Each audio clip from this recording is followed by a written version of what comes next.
Olá, alunos de PEL, Planejamento Estratégico e Orçamentário. Então, conforme havíamos combinado, essa aula vai ser gravada.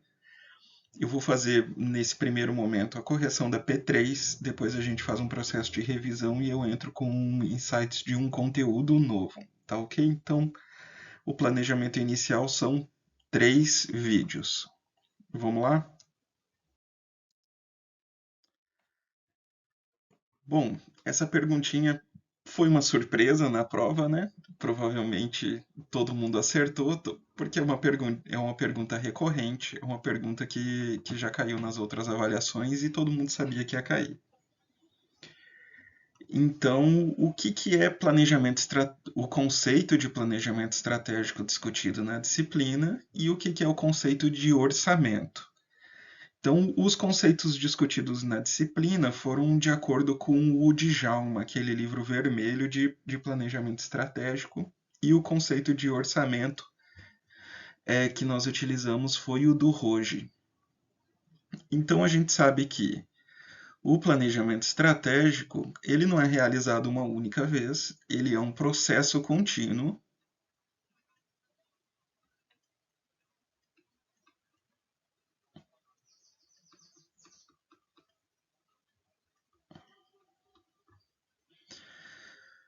A gente sabe que o planejamento estratégico ele se materializa num conjunto de planos,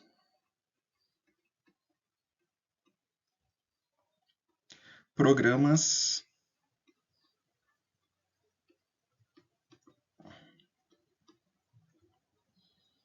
políticas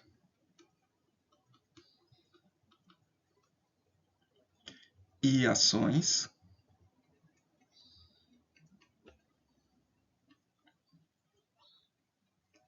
Ele é constantemente revisado.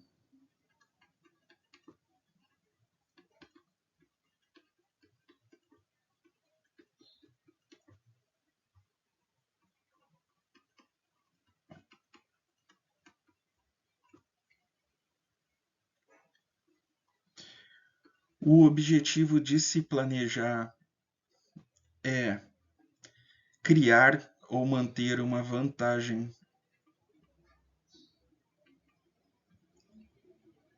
competitiva sustentável.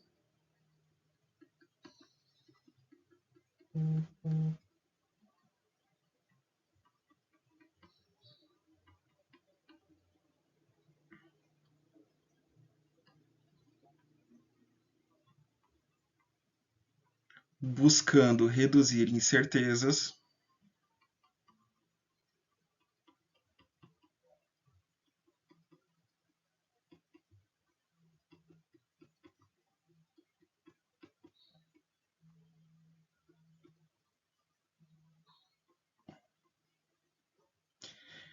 e criar um cenário futuro favorável.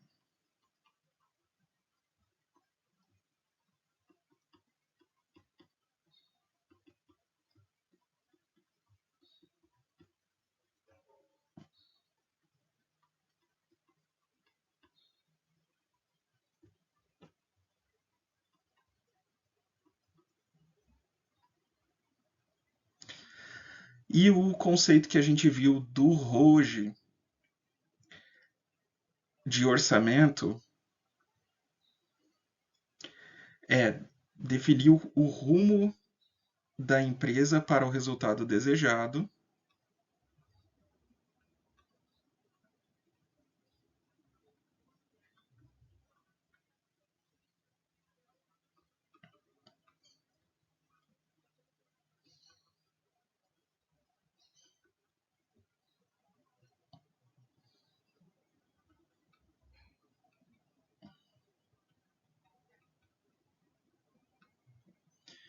e garantir que as atividades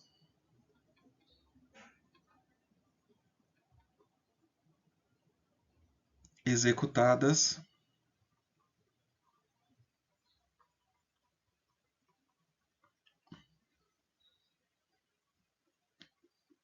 estão conforme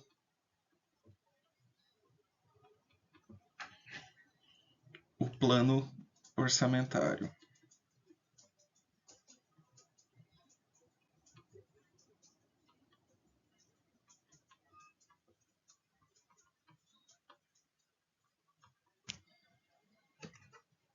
Vamos para a próxima, pessoal. Bom, uma perguntinha de 2023, é uma pergunta recente. E no estudo sobre organizações, constitui-se processo administrativo. Então, aqui, ó, toda vez que falar em processos ou funções administrativas,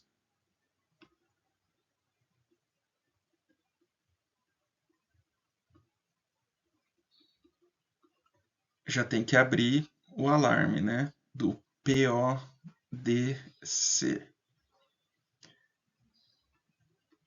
Planejar, organizar, dirigir e controlar. Então, como nós já vimos, as funções da administração, o processo administrativo, é planejar, organizar, dirigir e controlar, que acontece de uma forma iterativa. Então, está acontecendo a todo momento. A todo momento está acontecendo o planejamento, a organização, a direção e o controle. Então, as organizações, elas precisam planejar, que é saber quem você é e onde que você quer chegar, quais são os caminhos possíveis para você chegar. Organizar, que refere-se à alocação dos recursos das diversas áreas da organização para atingir os seus objetivos. Então, alocar os recursos para o RH, alocar os recursos para a área da produção, alocar os recursos para o almoxarifado, alocar os recursos para vendas. Dirigir, que é a mesma coisa que organizar, porém com foco nas pessoas, que é alocar as habilidades, alocar as responsabilidades e as pessoas entre as diversas áreas da empresa, da organização, e o controlar, que é periodicamente você verificar a distância entre o resultado obtido e o planejado. O efetivamente realizado e o planejado. Então, esse gap, essa distância entre o planejado e o executado, ela fala alguma coisa sobre você atingir você ser eficaz, você atingir seus objetivos lá no final do período. Então, o controle ele faz esse processo, né? Ele é essa etapa do processo. E ele pode sugerir retroalimentação, né? Feedbacks, alteração de percurso, alteração de atividades para você conseguir entrar na linha daquilo que foi planejado. Resgatar aquilo que ficou para trás, né? E rumo aonde a organização ela quer chegar. Então vamos ver que o resto da questão aqui, ó. No estudo sobre organizações, constitui-se funções ou processo administrativo a integração de 4 funções básicas da administração, também conhecidas pela sigla PODC. A coordenação de esforços. Ó, a gente está falando de pessoas aqui, ó. A coordenação de esforços, a comunicação e a mobilização das equipes por meio da liderança competem à função de alternativa à direção. Pessoal, alguns autores eles utilizam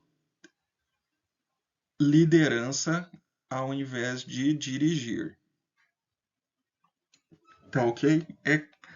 O usual, o mais comum é dirigir, mas alguns autores eles também utilizam liderança como uma dessas funções. Fácil essa, né, pessoal?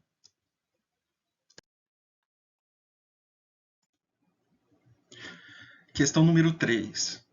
Então vocês podem ver que é uma questão também muito recente, uma questão de 2023. A respeito do conceito de eficiência, assinale a alternativa incorreta. Pessoal, isso daqui é muito importante. Vocês lerem o enunciado da questão de uma maneira a grifar, a destacar o comando da questão. Aqueles aspectos mais importantes da questão, que podem significar a diferença entre você acertar e você errar a questão. Então todo mundo lembra da eficiência, né? Nós demos o exemplo em sala de aula de você conseguir matar a formiga. Então você pode se o seu objetivo é matar a formiga, você pode matar ela com um tiro de bazuca, por exemplo. Você dispararia a munição explodiria, a formiga morreria. E você estaria atingindo seu objetivo, consequentemente você estaria sendo eficaz. Quando a gente fala de eficiência, aí a gente não estamos falando de atingir objetivos. A gente está falando em otimização de recursos, em você fazer da melhor forma, de você ter o melhor custo-benefício. Então a gente já pode ver aqui que vai ser uma questão que ela vai buscar o conceito de eficiência e talvez ela faça uma confusão aí com o conceito de eficácia. Então vamos lá. Alternativa A. Eficiência significa fazer bem e corretamente as coisas com o mínimo de custo ou desperdício. Perfeito, está corretíssimo. Eficiência relaciona-se com os meios e com os métodos, ou seja, com a forma como você vai fazer. Ok, tá certo. Eficiência é uma medida de saída ou resultado comparados com os recursos consumidos. Perfeito também, é a relação custo-benefício. Então, o quanto você emprega de recursos e o benefício que você tem daquilo. Então, no exemplo da formiga, pode ser com a bazuca, né? Ou pode ser com chinelo. Chegar lá com chinelo, bater na formiga e matar ela. Então, aí, no caso, você estaria usando o mínimo de esforço e estaria atingindo seu objetivo ali, né, determinado. Eficiência é uma medida da proporção dos recursos ou tempo utilizados para alcançar um objetivo. Aqui ele já começou a falar em objetivos. Só que, ok, é a proporção de recursos ou tempo. Lembrando que o tempo é um recurso. Então, lembra que eu dava o exemplo para vocês de homens, hora trabalhado? Então, quando você vai desenvolver uma máquina, montar um equipamento, então, por exemplo, a quantidade de homens hora trabalhado por equipamento é um indicador de eficiência. Se você consegue reduzir a quantidade de homem hora trabalhado, então você vai estar sendo mais eficiente. Se você consegue reduzir utilizar o desperdício de matéria-prima, você vai estar sendo mais eficiente. Ou seja, é você conseguir fazer mais com menos. E eficiência significa atingir os objetivos e resultados pretendidos.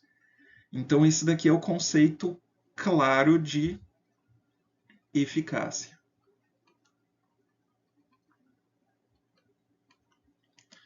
Então, tá aí a forma como ele utilizou a questão para testar se vocês sabiam o conceito de eficiência e o conceito de eficácia.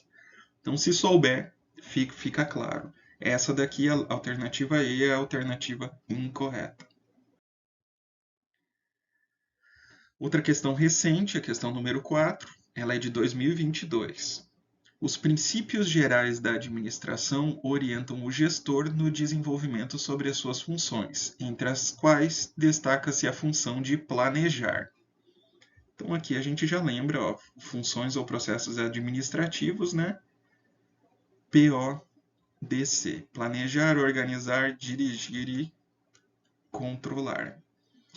A esse respeito, é correto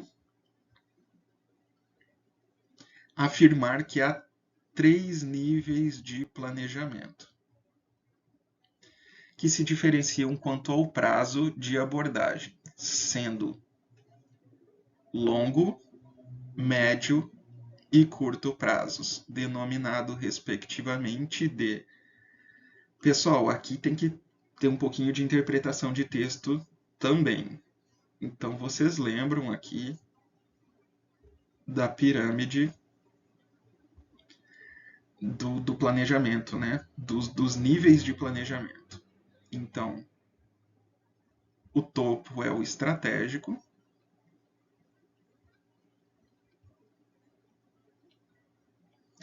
é um planejamento de longo prazo e as decisões tomadas no nível estratégico, elas afetam toda a instituição.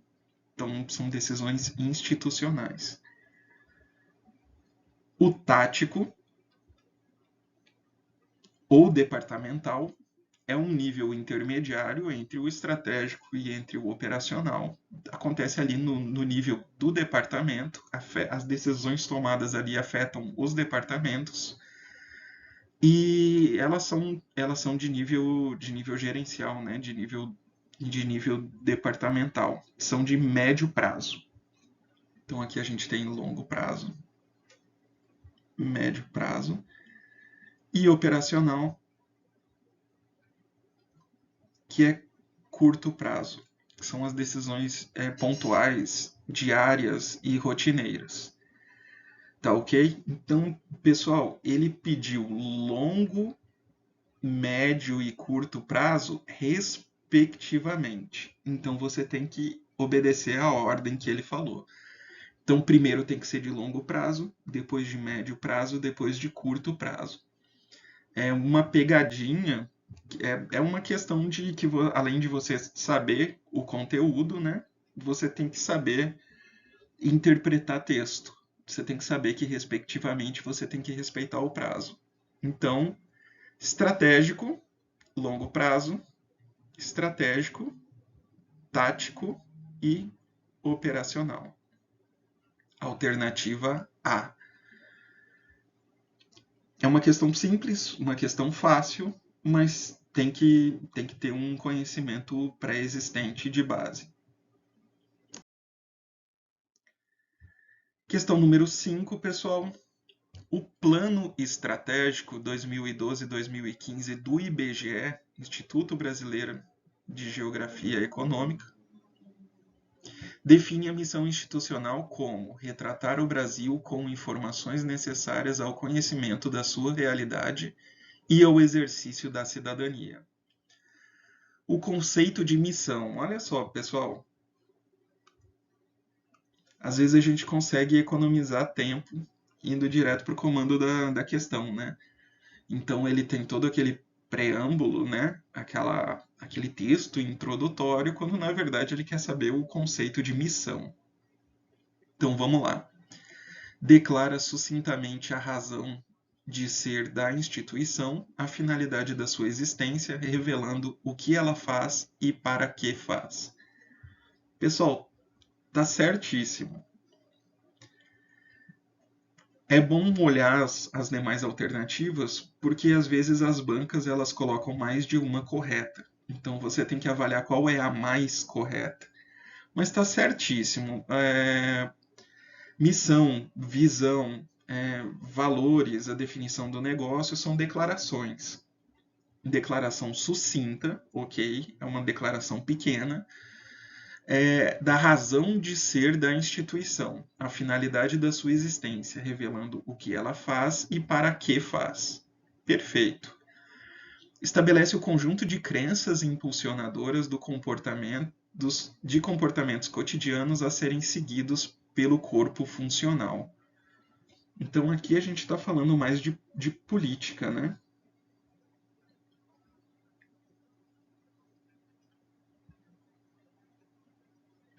Política e valores da empresa. Direciona os rumos e descreve o futuro desejado. A gente está falando de visão, né?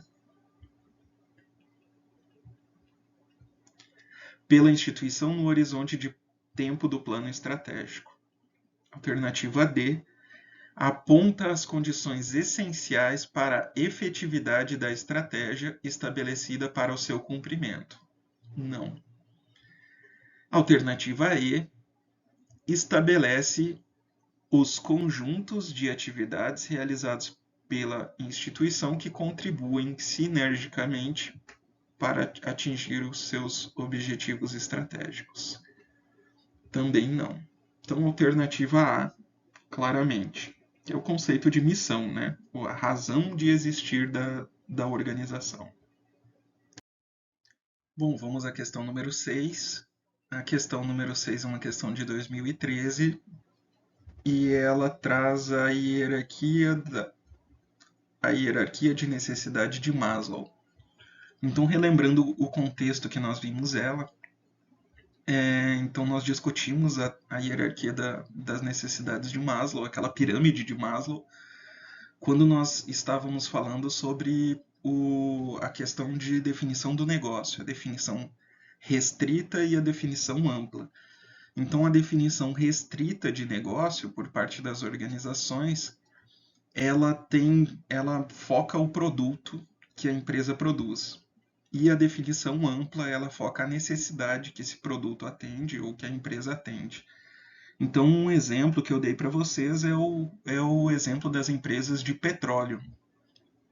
Então, as empresas que extraem petróleo e refinam petróleo, nós passando por um momento de transição energética, então alguns países da Europa já têm definido data em que os carros a combustão, com motor a combustão, eles vão parar de ser fabricados. A gente o petróleo ele vai perder importância dentro do mercado e ele vai ser substituído pela energia elétrica, né? Por outras fontes de energia, energias mais renováveis, hidrogênio, energia elétrica gerada a partir de fontes renováveis, a eólica, solar.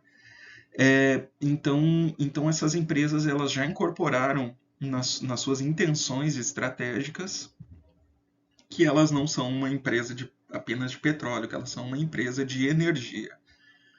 Tá ok? Então, vendo nessa perspectiva de ver as necessidades aos quais as organizações atendem, eu achei interessante a gente recorrer à hierarquia das necessidades de Maslow como sendo propiciando uma visão expandida sobre isso. Então, mas normalmente essa teoria também é bastante utilizada, né, em gestão de pessoas.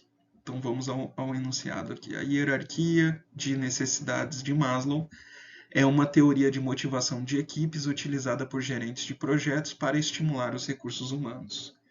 De acordo com Maslow, o nível de necessidade que hierarquicamente ocupa o topo da pirâmide motivacional é o nível de necessidade, e aí ele vai dar várias opções. Então, a melhor forma de não errar essa pergunta é lembrar da pirâmide de Maslow, né? Que ela tem 5 níveis. Então, o primeiro nível são as necessidades fisiológicas.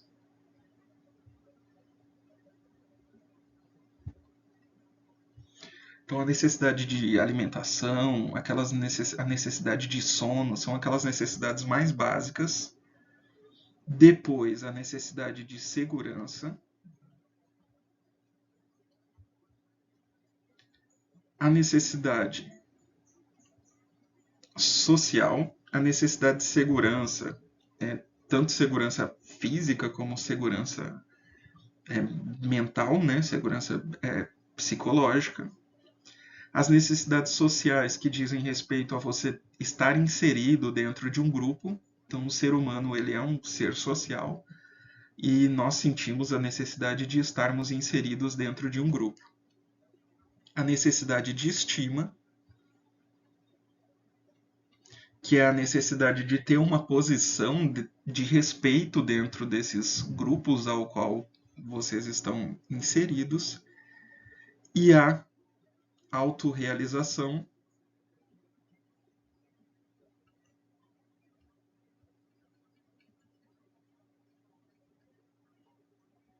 ou realização pessoal, né?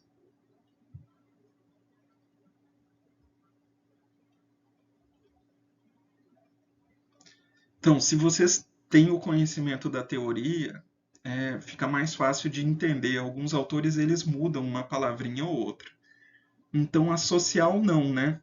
É o terceiro nível aqui. Fisiológicas não, é o primeiro nível, o mais inferior. A necessidade de autoestima, ela está relacionada à estima. Ele misturou aqui autorrealização com estima, então é uma pegadinha. Realização pessoal é o topo da pirâmide.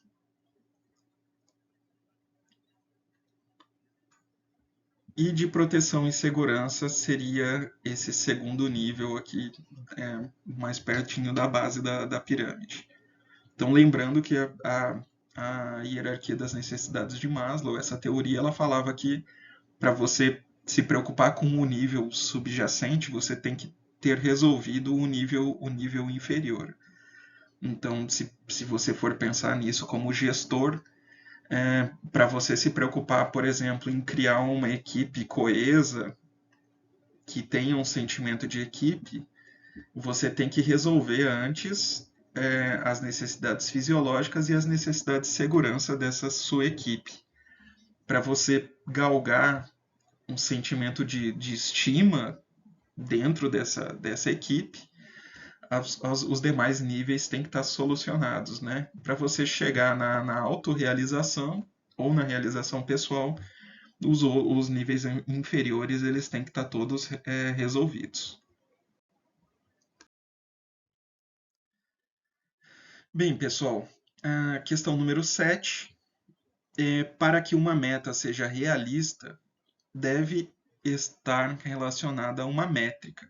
Dessa forma, é necessário que se tenha atributos em sua composição. Assinale a alternativa que apresenta os 5 atributos SMART de uma meta. Meta ou objetivo, né, pessoal? Então, vocês lembram?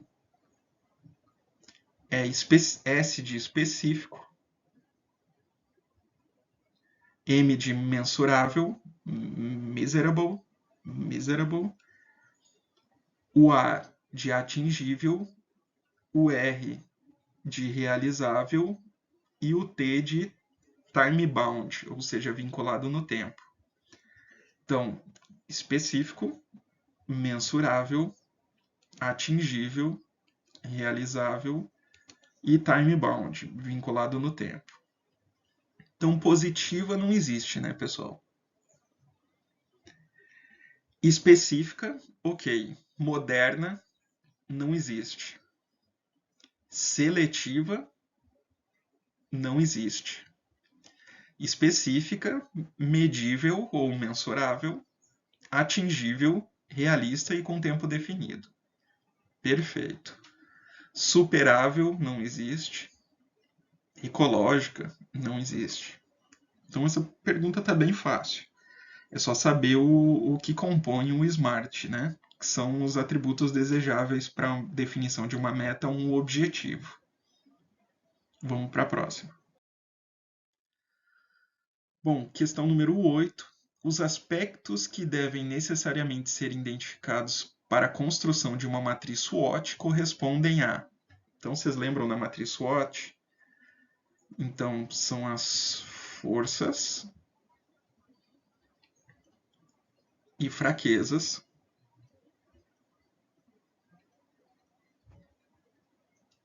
São elementos internos.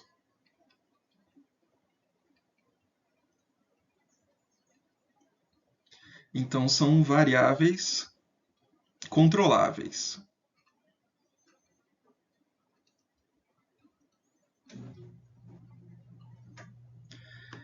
E ameaças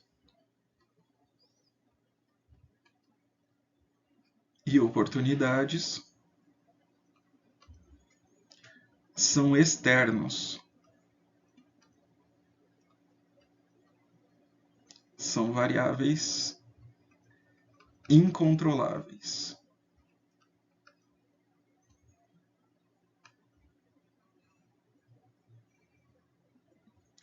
Então, o que é a análise SWOT?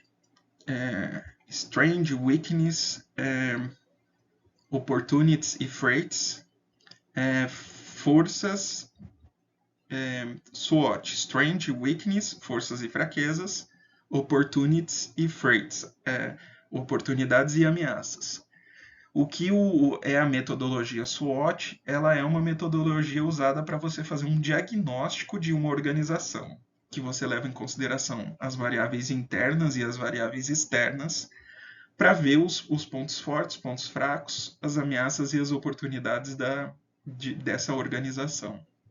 Antes de você fazer um planejamento, você tem que estar fazendo um diagnóstico. Antes de planejar o futuro, você tem que saber quem você é no presente. Então, lembrando que a análise SWOT ela também é conhecida como FOFA, né? Em português, né? Forças, oportunidades, fraquezas e ameaças.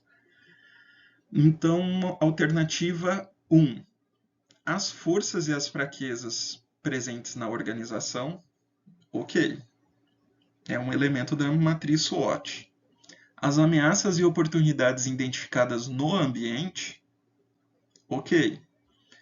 Há um mapeamento das competências existentes na organização, isso aqui não é análise SWOT.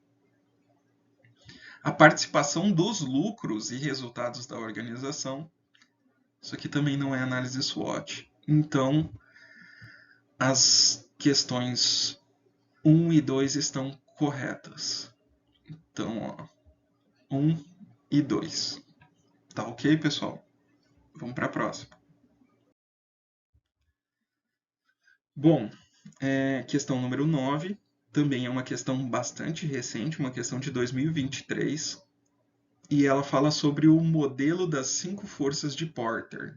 É uma ferramenta amplamente utilizada no planejamento estratégico. Ok.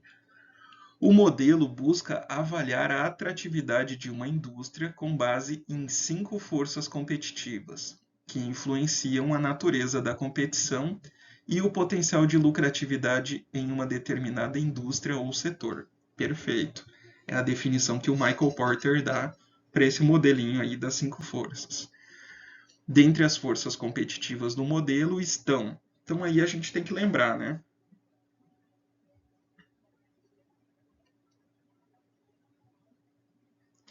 Então aqui são os novos entrantes, né?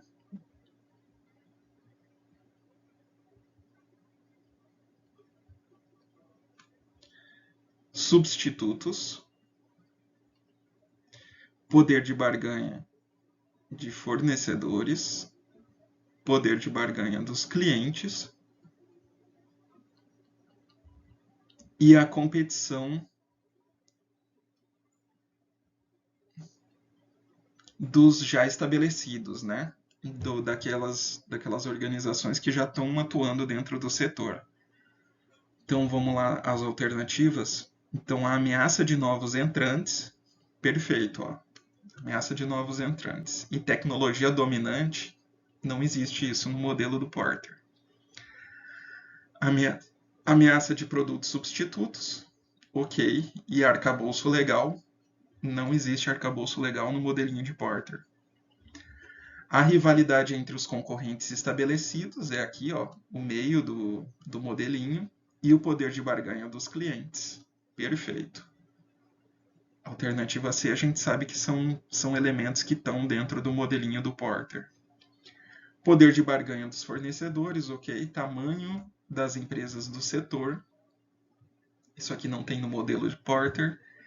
Poder de barganha das empresas dominantes e concentração de mercado. Isso daqui também não tem. Então, alternativa correta, alternativa C. Bom, questão 10 também é uma questão nova. Sobre as estratégias genéricas de Porter. Estratégias genéricas de Porter. É correto afirmar que elas incluem liderança em custo, ok, diferenciação, ok, e diversificação, não. Vocês lembram quais são, né? Liderança em custo, diferenciação e foco ou enfoque. Então, alguns autores mais novos, eles já falam em enfoque. Então, a liderança em custo é você ter o máximo de eficiência, o menor custo e conseguir oferecer produtos aos melhores preços, atingindo bases maiores de mercado que são sensíveis a preço. A estratégia de diferenciação, que significa você procurar um preço premium em virtude de características específicas do seu produto, que aquele cliente valoriza e atribui valor. Então, a estratégia de diferenciação ela não foca um mercado mais amplo. Ela foca aqueles clientes do mercado que estão dispostos a estar pagando preços diferentes e estão atrás de produtos diferentes. E quando a gente está falando de foco ou enfoque, nós estamos falando em nichos ou segmentos de mercado. Então, são modelinhos de estratégia genérica. Então, por exemplo, quando você foca um nicho de mercado, você pode estar trabalhando com liderança em custo ou diferenciação para aquele nicho de mercado. Então, nada impede que essas estratégias sejam utilizadas num mix, de uma forma de uma forma misturada. Mas a definição delas, dada por Porter, foi no sentido da explicação que nós acabamos de fazer. Então, incluem liderança em custo, ok, diferenciação e foco. Ok, incluem liderança e custo, diferenciação e segmentação. Pessoal, a, a nomenclatura utilizada por Porter foi foco, né? Mas o foco ele envolve atendimento de segmentos de mercado ou nichos de mercado. Então aqui tá para quem estudou bastante, né? A teoria, mas não basta ter estudado, tem que saber as nomenclaturas que os autores usam. Inclui liderança em custo, diferenciação e especialização. Então isso aqui não existe. Incluem liderança em custo, diferenciação e expansão, também não existe. Então, alternativa B. Questão número 11. A fim de viabilizar as metas estabelecidas no relatório de atividades do Rio Saúde, o diretor de administração e finanças solicita que o assistente administrativo prepare um plano de ação. Opa, temos uma palavrinha mágica aqui.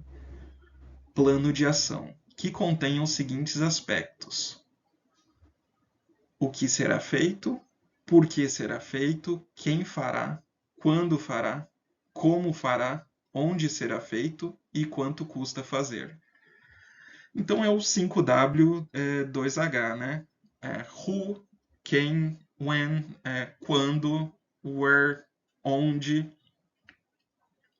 e assim por diante, né? O 2H é o how, como, e o how much é quanto custa. Tá ok? Então é um checklist de um plano de ação. Para a elaboração do plano proposto, o assistente administrativo deve usar uma planilha conhecida como 5W 2H. Então o PDCA a gente não viu, mas é o ciclo do PDCA, Plan, Do, Check, Action. É planejar, fazer, controlar e agir. Ele está mais relacionado à melhoria contínua e quando a gente estuda qualidade na administração. SWOT, a gente sabe que é uma ferramenta de diagnóstico, né?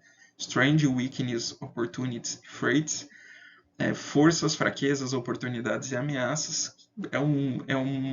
É uma das coisas que a gente lembra que fica muito claro, fica muito evidente na disciplina principalmente de planejamento estratégico.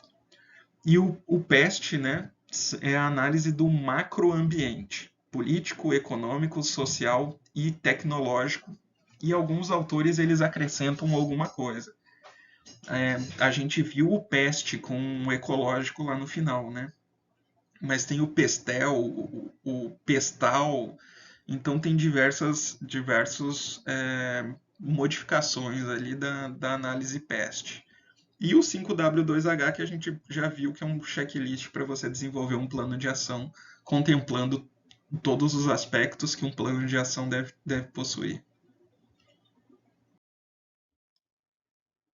Bom, a última questão da prova é: leia atentamente as assertivas e classifique-as como corretas ou erradas. Então, a gente já viu questões muito similares nas avaliações anteriores. Então, vocês não tiveram dificuldade nisso, né? Então, a matriz de Ansoff, também conhecida como a matriz de produto e mercado. Então, produto novo ou produto existente, mercado novo ou mercado existente. É um framework de planejamento estratégico que geralmente ajuda a empresa a analisar e planejar estratégias de crescimento. Perfeito, é a definição que nós demos da matriz Ansoff. Geralmente isso é determinado focando se os produtos são novos ou existentes e se o mercado é novo ou existente. Então, a primeira assertiva está correta, corretíssima. O orçamento estático é um tipo de orçamento mais utilizado pelas empresas. Uma vez elaborado, o orçamento não pode mais ser alterado. Dessa forma, todas as variações entre o valor orçado e o real devem ser justificados pelos gestores. Está corretíssimo, pessoal.